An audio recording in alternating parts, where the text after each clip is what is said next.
Welcome everyone to today's webinar for Little Green Pharma ASX code LGP. Shortly, I'll introduce Little Green Pharma's CEO, Paul Long, who will provide a presentation on the quarterly activities report for the period ended September 2024. It's fair to say it was a cracking quarter for Little Green Pharma. At the conclusion of the presentation, Paul will be on hand to answer any questions you may have, which you can submit using the Q&A button at the bottom of the screen. So during the presentation, think of any questions you may have and submit them, and I'll put them to Paul at the end of the presentation. Right, now we're going to get into it. I would like to now introduce Little Green Pharma CEO, Paul Long, who, as I said, will talk to the quarterly presentation, the September quarter results, and give some insights into those results and what they mean for Little Green Pharma and shareholders of Little Green Pharma moving forward. Paul, if you can hear me, hopefully you'll be able to turn on your camera.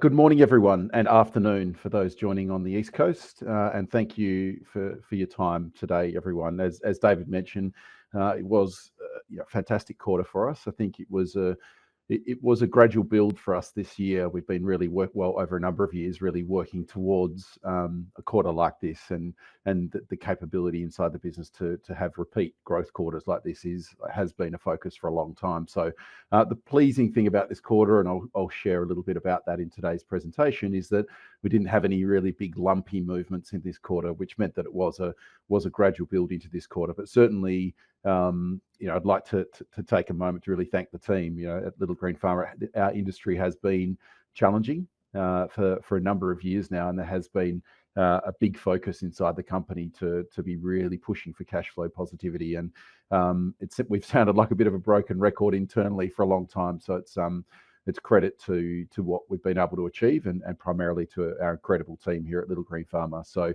I'll jump in now and work through a bit of a highlight of the quarter.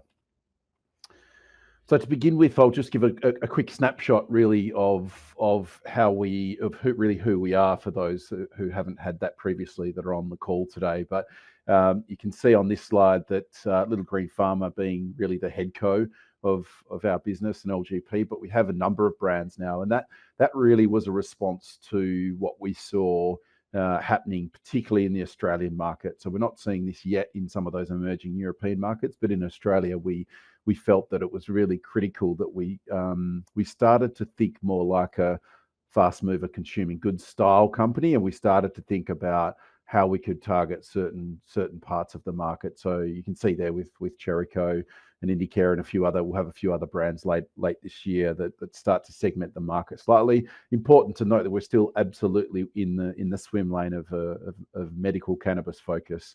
You'll also see there Reset Mind Sciences, which is our psychedelic arm, which is one of the leading companies now here in Australia, soon to provide services for a number of conditions out of and a partnership with HIF out of our clinic here in Western Australia. But we've expanded our product range to 26 products now across 3 facilities, one in Perth, one in Busselton, and a very large site in Denmark, just 2 hours from the German border.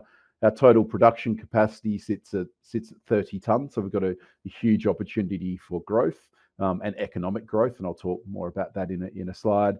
We're distributing across a number of territories.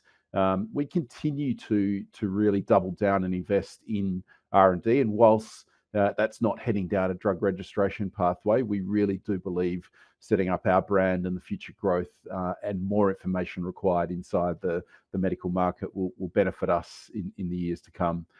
The team has flexed and dropped off and expanded over the journey, but as we sit here today across our 3 locations, we have 94 staff across 5 countries, and our big focus, particularly on the R&D side, has been building out our genetic bank. So we have over 20 strains now that are specifically been handcrafted for specific parts of the market. So I'll just start by giving you a bit of a general market update. What we had seen in the last 2 to 3 years was a significant oversupply, actually, of product globally, primarily coming out of the Canadian market. So if we look at the stats, a big chunk of the Australian products coming into the market, particularly flower, which dominates the market here in Australia, has come from from the Canadian market into the Australian market. So my estimation would be around about the 70% of total flower supply coming in from Canada. And we've seen a similar number into the German market, which is one of our other big markets. So we're starting to see that change slightly. So this oversupply, this investment that was around in 2017 and 18 and even 2016, there was a huge investment made into the cultivation side of business, and that resulted in a big oversupply in the market. Whilst I don't think we're fully out of the woods yet, we're starting to see just some change now in the power of those conversations. We sit on both sides of the fence. Obviously, our primary focus is the Little Green Pharma brand, but we also supply white label into a number of companies, primarily into the European market, and I'll expand on that. But it has been interesting to see that change. I think the investment after 2018 certainly has dried up in the Canadian market, and that's resulted in most companies in our space really growing to order. So there's not an oversupply anymore, which is having a positive impact, I think, on the markets in which we're operating in. And so I think if we just touch on, and I'll expand more on the European markets, but we're definitely seeing a resurgence in some of our key markets. The Australian market continues to see strong growth, and we're really, really happy and comfortable with where our position, our market share is continuing to trend. The German market, for those who are not aware, went through a regulatory down scheduling earlier this year, that was in July, and we've seen some pretty significant increase in demand out of that market, and I'll touch more a little bit later on, in particular France, UK, and Poland. And we're seeing, as a general rule, that stocks in our space seem to be priced well below sort of fundamentals, and in particular, I'll talk on a slide later about our fundamentals as a company, why we think we represent really good value in the current market, particularly with the growth opportunities that we have. And like I mentioned, that first point, this shift towards kind of producers having a little bit more power in these conversations, we're starting to feel that. And as the market changes, we're seeing the evolution of our market through shakeout and more maturity, particularly in Australia. We think that the stalwarts of the industry, like Little Green Pharma, are very, very well positioned. So touching on our markets, as hopefully most of you know on the call, our focus has been building a foundation in Australia. We believe we've got a really good market share, and we're continuing to see some decent growth, particularly on the back of our thinking around market segmentation has been a successful move for us over the last 12 months.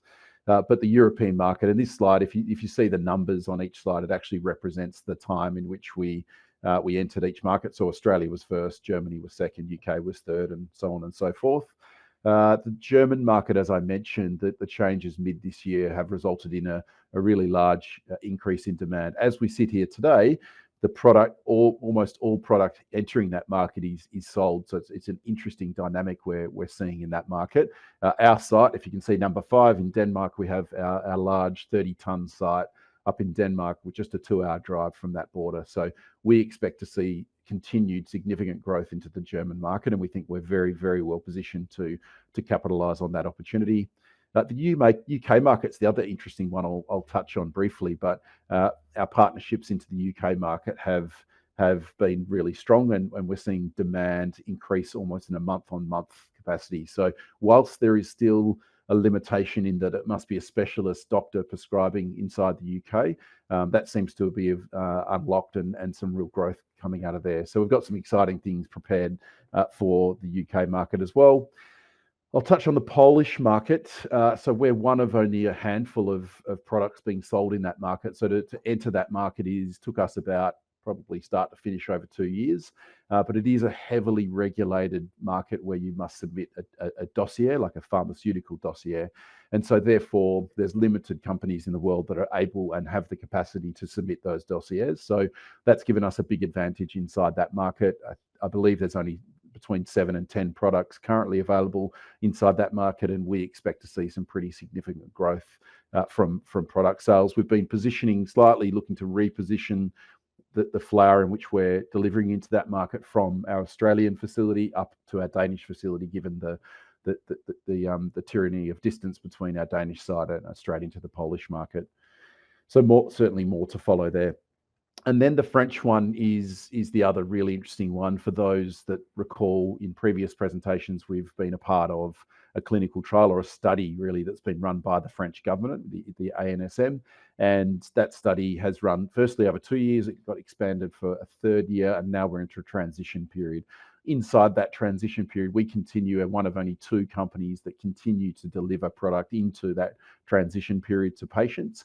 That's a really nice market for us at the moment. We're delivering product at a decent margin, and we will expect to see that into 2025 at a similar rate. But then late 2025, or we predict early 2026, that market will open up to a medical market. Now, the advantage we have in being a part of the trial as we see it is that our dossier will be submitted first, and it's highly likely that we'll be one of the only products. Maybe there'll be 2 to begin with in 2026, so it gives us a first mover advantage. There will be no flower to begin with, just other forms on that market as we understand it, and it will be through specialists. So it won't be the huge growth that we're seeing, 6 years in, 7 years into the Australian market, but it'll be limited number of players in that market. It will be dossier submissions, like I mentioned, into the Polish market. So and hopefully decent margins. So, but if you zoom out and look at the size of France, 65 million people, significant opportunity. And if we look at all those green zones in there that we're operating, it represents 380 million people. And for us in Australia, compared to 25 million people, it's obvious to us that whilst Australia will remain the key focus as our foundation, and it's one of the largest markets, medical markets in the world, the future for us is really up in Europe. So touching on our quarterly, as hopefully some of you would have seen, we did have a really strong and growth quarter. So we had a record revenue of 10.2 million, unaudited, of course, and that was up 40% on the prior quarter. So a fantastic result.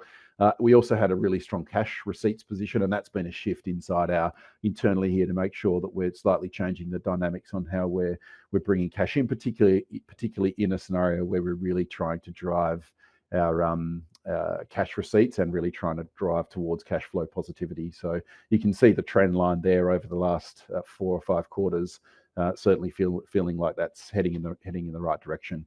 If we now break down on the next slide our revenue by category, so if we look at our flower, oil, and vaporizer products and others, you can see there that in the last quarter that we just reported, we had a pretty significant growth in both flower and in our oil-based products. So a 45% increase in our oil sales, and that was driven both in Australia but also in Europe, specifically into France. We had delivery up into France during the quarter, and we expect to see that again in the next.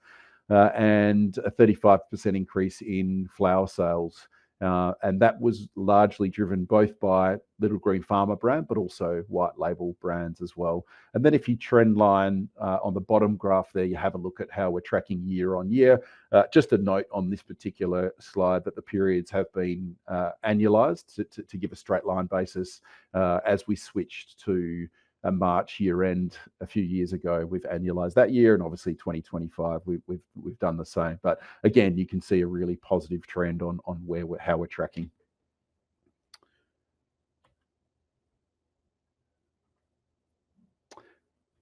Okay, if we just break down on this slide into Australia and Europe, we have been very focused in the European sales and really driving some growth there. And so it was really encouraging to actually see just in the last quarter a fairly significant increase into the Europe. You see the light blue section on that top graph.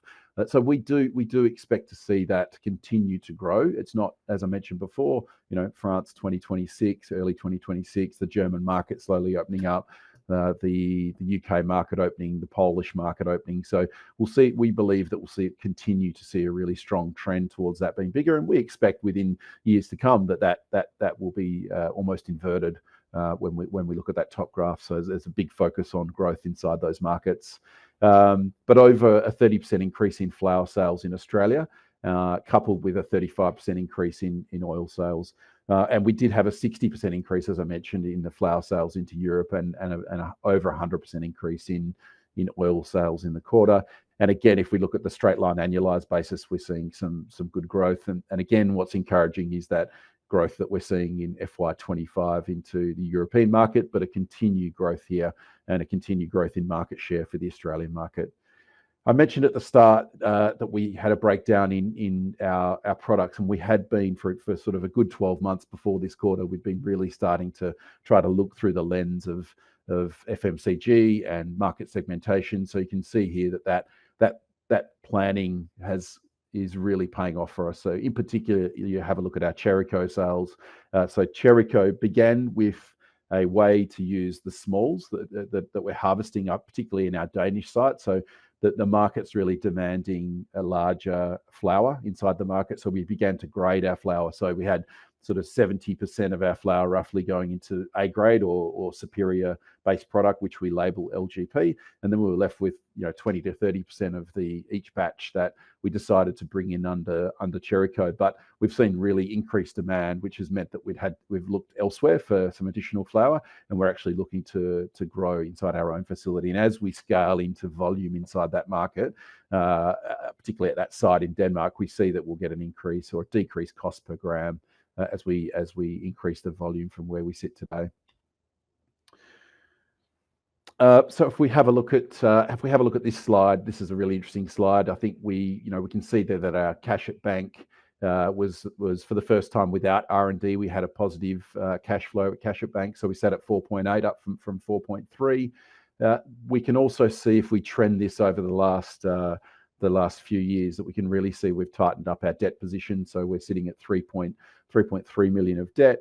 And that gives us a really undervalued enterprise value, in my opinion. So we're trading based upon the date in which we released this slide, but at put this slide together, sorry, at 0.75. I think we're slightly higher on an enterprise value to annualized revenue as we sit here today, after we had a decent run off the back of this quarterly, and our enterprise value of only 0.4 of our net tangible assets. So our net tangible assets, you can see there in September 30, 2024 is above 70 million, and that's largely made up of the land holding. So we are really backed by land holding. We've been able to maintain that land holding. So up in Denmark, we not only own the building itself, but the land, the farm next door, 2 houses that are connected to the property as well. So we own that land. It's a tangible asset that we have, and we've been able to maintain that land and that holding and even tighten up our debt, and in a market where we're pushing to cash flow positivity. So it gives us a different foundation. I think if you compare us to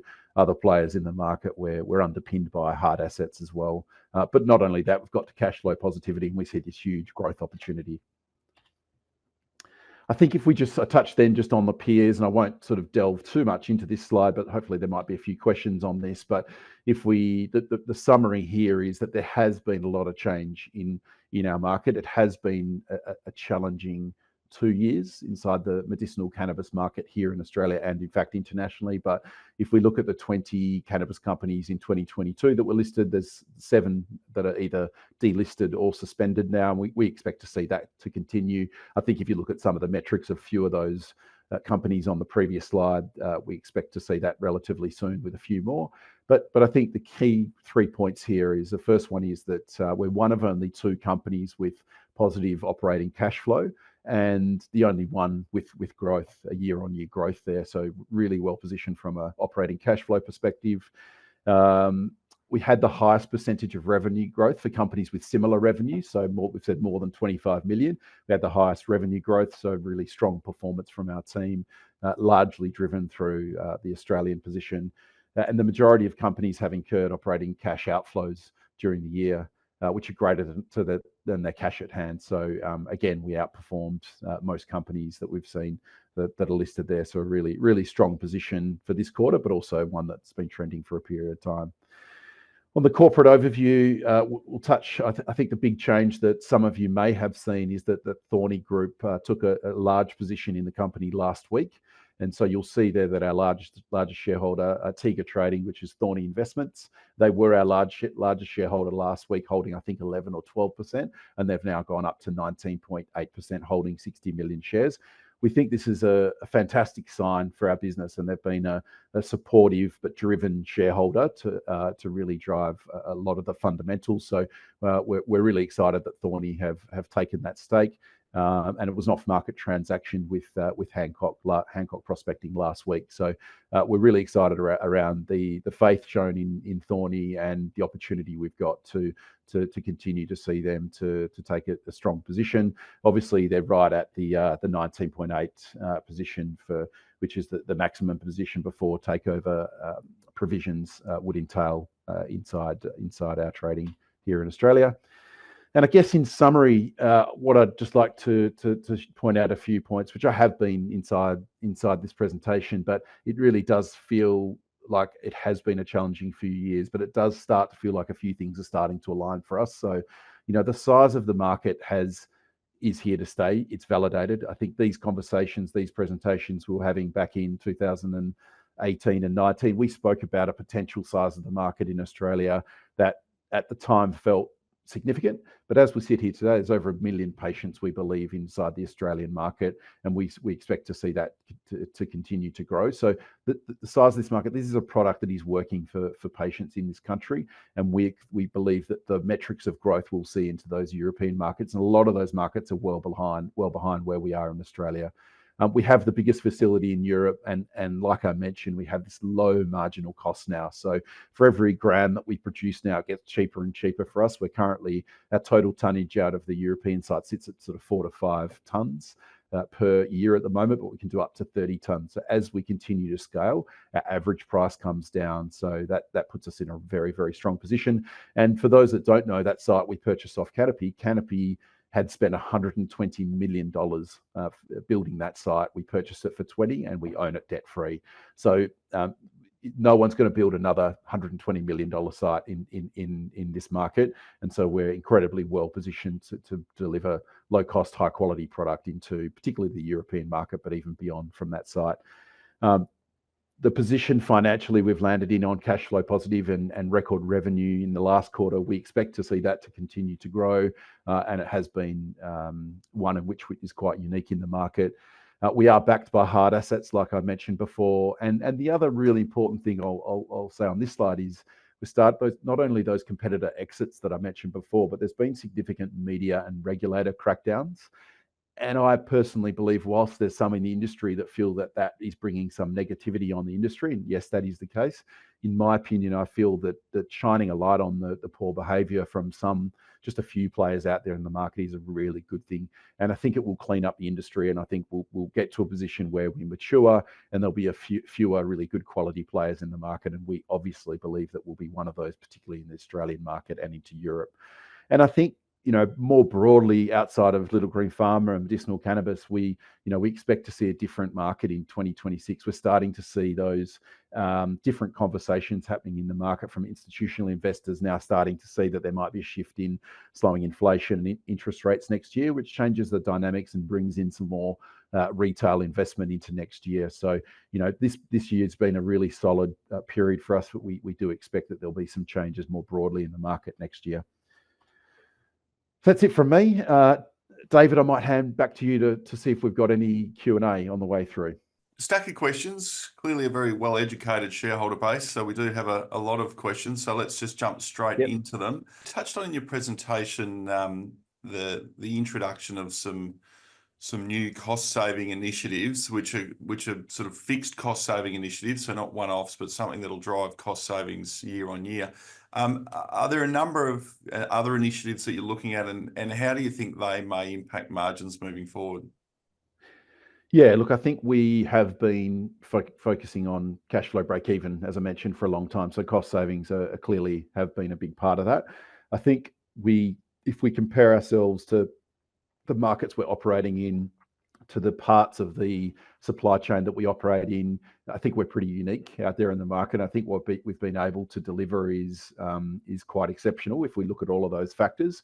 Having said that, there's always some smarter ways to do elements of the market. So one of the things we did actually mention in this quarterly is that we've had a slight shift in how we're operating our Busselton facility. So we're working with a third party, our former head grower down there, to essentially manage the team, and that enables us to get a high rental yield, but also to have an offtake agreement, and combined, that brings us about $500,000 annualized cost savings, and that we wouldn't have seen that yet in the last quarter. So we'll see that start to trend through now. So that's relatively significant cost savings in the scheme of what we've been trying to push for the last 2 years, and a few other minor things. So here in WA, we combined our Reset Mind Sciences with our Little Green Pharma offices just recently, so we'll see some flow through cost savings there.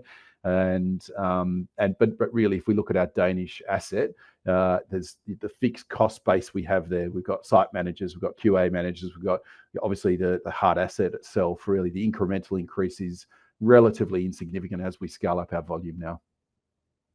And in terms of sort of the balance sheet, very robust balance sheet with almost $5 million cash and minimal debt, and as you say, net operating cash inflows. Do you anticipate maintaining that positive cash flow? And do you think you've sort of you've crossed that precipice, if you like, into being a cash flow positive business? Yeah, look, I think we've always been and will continue to be cautious of making clear forecasts in this market and this space. And it's not what is clear. It won't be a straight line. It never has been for the last 7 years in our industry. So there will be some lumpiness to what we see.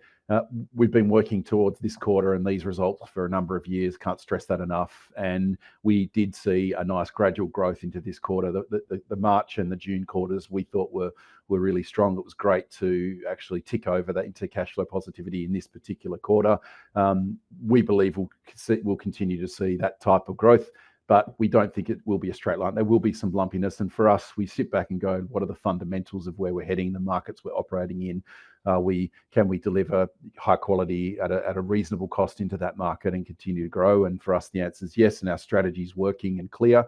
So yeah, I think inevitably that's the pathway we're heading. But yeah, we expect to see a little bit of lumpiness in this market as we have seen for 7 years. Now, this may be a question you don't want to answer, given the fact we're not in the business of making projections or forecasts, but do you have a view on what revenue targets look like over the coming 6 to 12 months? I think all we can really say to that one, David, is if you look back historically at what our top line revenue growth line has been, it's roughly a 35% CAGR for the last 4 years. So I think if you're looking at our annualized revenue and you add a 35% onto that, I think that would be probably a fair expectation based upon history. But again, we're not in the position of forecasting looking forward. But just looking at that, we'd expect to see growth would be the performance. And I think if you took a straight line, so Canaccord issued some research on us last week. I'm not sure, for those that haven't seen that, please feel free to reach out and I can share that through. But Campbell, the researcher, basically said if Little Green Pharma straight lined revenue over the next 2 quarters for this particular financial year, then we'd actually hit about a 48 or 50% growth rate for this year. So this year could be slightly better than average, but we expect that sort of 30 to 35% as sort of a minimum moving forward. There's a question here in relation to M&A. You clearly keep a close eye on your peers and you understand the various challenges and opportunities presented by each. Do you keep an eye on M&A? And if you do, what does the perfect M&A opportunity look like? Yeah. Yes, the answer is we do. We have a really clear 4-point strategy for growth inside Little Green Pharma, and point 3 is to look at M&A opportunity. So we are pretty actively out there having a look, and it has to make sense for us both in a product alignment, geography, a whole number of areas, and even culturally is really important for us. We've worked really hard to get to the position we have, and to see on behalf of shareholders and to see continued growth. And so whilst we don't think it's absolutely mission critical, but we do see opportunity out there. We look at some of the other players in the market and see that all of us in the market are undervalued. So I think it's inevitable for us to be looking, but we will be very, very conservative on how we look at opportunity to ensure that we maximize shareholder return on any opportunity. And I suppose the flow on from that, a point's just been made that when you acquired the Danish facility, everyone thought it was too big, although very fairly priced for a company of your size, almost too expensive and too risky. Do you now look back and think that was the right call to make, and what it's now enabled the company to do? Yeah, I think so. Yeah, we did have plenty of doubters in that market. Remember, we took that acquisition at a time where there was an oversupply in the market, and therefore some really cheap product flowing through from particular from Canada. But as we sit here today, we think that has been a really good decision. I think for us, the fundamentals of the tangible asset made a lot of sense, and the ability to control our own supply chain, even through COVID years, has been really instrumental in sort of maintaining our growth. And like I mentioned before, we're starting to see this shift from suppliers at a cultivation level. The conversation's changing slightly. We see a bit of power coming back to the growers for the first time in years. So we do think we're in a good position. And like I mentioned before, no one's going to build a $120 million site in Europe anymore. That's definitely not going to happen. And for us, we're at 4 or 5 ton, but we expect that to, within a few quarters, be up to 6, 7, potentially 8 ton, and continue to grow as that market expands into the European market. Sure. And just a question here, more probably product related. Can you offer any commentary on dosage forms? We've seen the evolution of flower and now into oil, and have clearly performed well for Little Green Pharma. But we're now seeing pastels are tipped to grow. Where do you see the market heading, and how do you align the business to those market changes? Yeah, we do. We do think that there'll be the gummy range will be quite significant inside this market. So we're pretty close to having a product inside that category. What we try not to do is to reinvent the wheel per se. I think for us, you can look at more evolved markets, in particular the Canadian and even some of the US adult use markets, to look at where these things land and what the average percentage of flower versus edible versus capsule versus oil-based products versus vape-based products. So we really closely watch those markets, and when we're looking at our new market segmentation, we're clearly thinking about where we think that market might land. And so far, I think we've made some pretty good calls there. There are some interesting tweaks to that I think are a little bit different for our market, and particularly the drug registration market. So the Canadians and the multi-state operators in the US, they are very adult use market thinking, whereas for us, we don't really directly compete with those groups in many ways because of, I mentioned, these dossiers that we submit into the European markets. You have to have a pharmaceutical grade pathway to deliver those dossiers into the market, and it does mean that you've got limited players. So it won't be a like for like in a lot of markets, but certainly the trend that we've seen and we think we'll continue to see in the Australian market is an overlay of the use in those markets. So yeah, I agree with that comment, and we have been. You can see that the vaporizer products has been an interesting opportunity and growth for us. We've got a new range of inside that category coming out soon, and certainly the more the edible style products we think will emerge more into late this year, early next year. Just a couple of questions on Reset. You talked in the presentation around, and it was well documented in the quarterly, around that you've completed recruitment and finished dosing by the end of 2024. Can you provide any updates, and are you seeing any preliminary observations from this activity? Anecdotally, we're getting some really, really positive feedback from the researchers that are conducting that study. We've tweaked slightly the metrics of that study just to sort of manage the costs, but certainly that's positioned us incredibly well inside Reset. It's enabled us to build a protocol that we can roll into the clinic here in Shenton Park. And just to remind everyone that the cost to actually, so Australia downscheduled the use of psychedelics this year, and so as of July this year, we became one of the only countries in the world to actually deliver these services. And we've been the only company to actually partner up with a health insurer in HIF. So HIF have actually publicly come out and to say that if you're a HIF member, they'll be looking to fund, I think it was up to about 80% of the treatment, which is really, really significant. So Little Green Pharma, the trials enabled us to build a best-in-class protocol, and in partnership with HIF, we've got a really interesting delivery. So for us, we think that we'll see some really good growth off. It's not off a pretty low cost base in how we're operating that at the moment, given the environment. And we think that 2025 will see some really interesting growth inside that market in what is very, very unique. And in terms of Reset and the trial underway, Yep. how does that fit into LGP's current and future product offerings? Do you see them aligning? Yeah, so there's definitely some crossover. So when a patient comes in for treatment for non-responsive clinical depression or PTSD under that pathway, they under the protocol they actually need to come off their medication. So we see that there's an interesting crossover for cannabinoid-based medication leading up to the psychedelic treatment. The interesting opportunity, but for us, we actually do see them as different focuses, which is why Fleeta is now running Reset and really heavily focused on the growth of that business. And we see some parallel opportunity. We're leveraging the assets and some of the cost bases we have inside the businesses, but we think Reset has a really unique position to drive its own pathway. And Little Green Pharma are obviously very, very focused on market share here in Australia and growth into those emerging European markets. And if successful, what are the company's plans for commercializing the products or protocols validated through the Reset trial? How do you envisage positioning these in the market?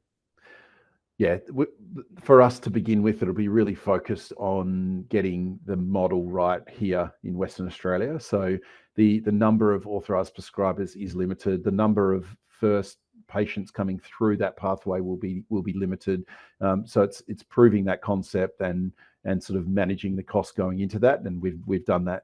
We've intentionally set it up that way, but proving that concept. But certainly the opportunity once we've proven that inside a private clinic setting is significant for scale. So the protocol we've built will be robust and really world class, and the partnership with HIF will hopefully enable us to scale up into multiple locations. So the Australian market is significant in terms of the potential number of patients out there. But then you think globally, where if you're a patient inside another country and you're looking for evidence-based best practice solutions in this space, if you've got one of those conditions I mentioned before, then you're probably going to look at the Australian market as that pathway. So there's international opportunity as well. Last question. We have exhausted all the questions, so appreciate you taking them all on. In terms of looking forward, what's the focus? Is it maintaining that cash flow positivity as well as revenue growth? And are you confident of that continuing? Yeah, look, our strategy actually hasn't changed for a long time, David. So our focus is to continue to maintain and grow market share inside the Australian market, and to really focus on those new emerging markets inside Europe. Particularly, we really like those markets that are sort of more towards the pharmaceutical end, where there's fewer players, limited the opportunity to submit those dossiers. But then the growth for us inside those faster moving markets like the German and the UK market and the Polish market. So strategy for us hasn't changed. We will still continue whilst balance sheet is looking much stronger, and we've been working hard towards what we saw in this quarter. The focus won't change on ensuring we're maintaining really good cost conscious balance sheet with managing costs and really driving our top line growth and margins on the way through as we get that scale. So yeah, that strategy remains unchanged. I did say it was the last question, but one's just come through that I feel like I should ask. Okay. How hard has it been for you and the team to maintain discipline and maintain focus when there's been a lot of noise in the medicinal cannabis space? There's been a number of companies, as you've outlined previously, sort of getting themselves into difficulty. How hard was it to just maintain that forward focus, knowing where you wanted to get to? Yeah, I think even we've seen, it sounds like there's some people on the call today that know the industry, which is great. But even we've seen over the last few months a lot of negative press. I think the ABC and then the Age negative press on some really poor activity out there or players inside the market. So the light is being shone on some of that activity. The regulator is beginning to crack down. I think there's a few big court cases that some people might be familiar with. So your question is, how hard has it been for us to stay focused? I don't think at all. In fact, I think it's seeing this happen, we've almost applauded it from the sidelines, because for us, I think that it's what is needed. We need a shake up in this market. We can't forget, this is a medicine that is really helping patients that have had no other option. And we constantly have to come back and think about when we make decisions, what's driving those decisions, and it is the patient. So what we don't want to see is this industry implode on some poor behavior. So that media, that regulator crackdown, I think we're applauding that. We're happy with that. We sort of called for this to happen a number of years ago. So we're in some ways happy to see that, and we think that it's just part of the evolution of our industry. And we think that those stalwarts like us and a few others will continue to be a big part of the market moving forward. Well, that was the final question. So, Paul, thank you, as I said, for taking all of those questions on. There was a stack to get through, but appreciate you taking the time to give them all a go, and appreciate everyone who submitted questions. Certainly a lot came through. As I said at the beginning, I think you must be pleased, you and the team, for the quarterly results you've delivered. The market's reacted positively. They've seen the results for what they are and how positive they are, but also setting the foundation for the continued growth of Little Green Pharma, not just here in Australia, but abroad, both operationally and financially. And I think aligning those two things has been a key aspect of the success of the company. So, Paul, thank you to you and the team. Thanks, David, and thanks to everyone for joining today. Appreciate it. Thanks, everyone, for joining. A copy will be available and will be sent out to you over the coming 24 hours. Enjoy your day.